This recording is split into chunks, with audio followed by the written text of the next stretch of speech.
Welcome to The Patriot, your 5-minute weekly digest of the firearms industry.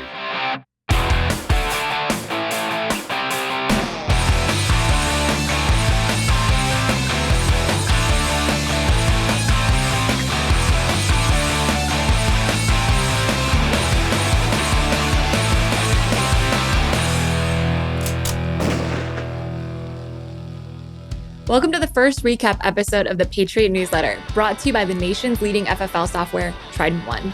I'm Layla, Chief Marketing Officer for Trident One. Now let's get into it. Bad news for California gun enthusiasts and retailers. Effective July 1st, California has implemented an 11% excise tax on the gross receipts from firearm retail sales of firearms, firearm precursor parts, and ammunition. This new tax, in addition to the existing 6% sales tax, requires stores to submit quarterly payments to the state, presenting a significant challenge for firearm businesses. Fortunately, Trident One has updated its point-of-sale system to help California retailers comply with this new tax. New features include tax calculation activation, rate input, product identification, mass updates, exemption settings, transparent sales orders, and detailed tax reports for quarterly payments. In better news, the NRA is fighting back. The National Rifle Association of America and other pro-gun groups have filed a lawsuit against California's 11% excise tax on the gross receipts from retail sales of firearms. Stay tuned for where this lawsuit leads. Up next, a major win out of Louisiana. Louisiana's new permitless concealed carry law, which took place on July 4th, marks a significant win for gun rights advocates and Second Amendment supporters. This legislation, seen as a crucial step for enhancing self-protection amidst rising crime rates, reinforces the right to bear arms without government barriers. The number: $12 billion by 2030. The global firearms market is projected to reach a value of $12 billion by 2030, growing at a compound annual growth rate of 5.49%. We love to see it. Next up, ammo vending machines.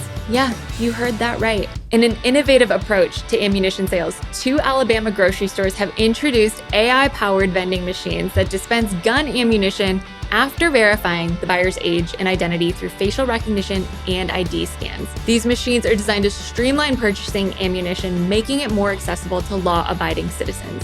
The initiative has received legal clearance from the Bureau of Alcohol, Tobacco, Firearms, and Explosives, with plans to expand to Oklahoma, Louisiana, and Texas, targeting areas where hunting is prevalent.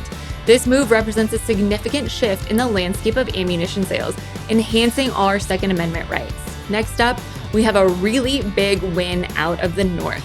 The governor of New Hampshire has officially signed a pro-gun privacy bill into law, making the Granite State the 17th in the nation to protect firearm purchasers' personal information from financial institutions. House Bill 1186 prohibits the use of specific merchant category codes for firearm and ammunition sales. Last but not least, the NRA is doing God's work.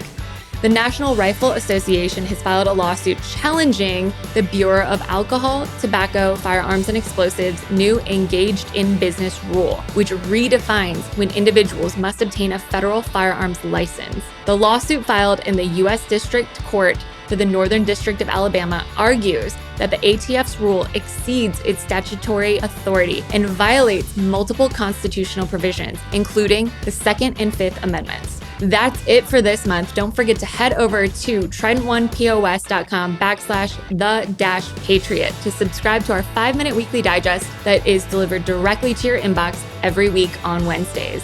I'll see you next month.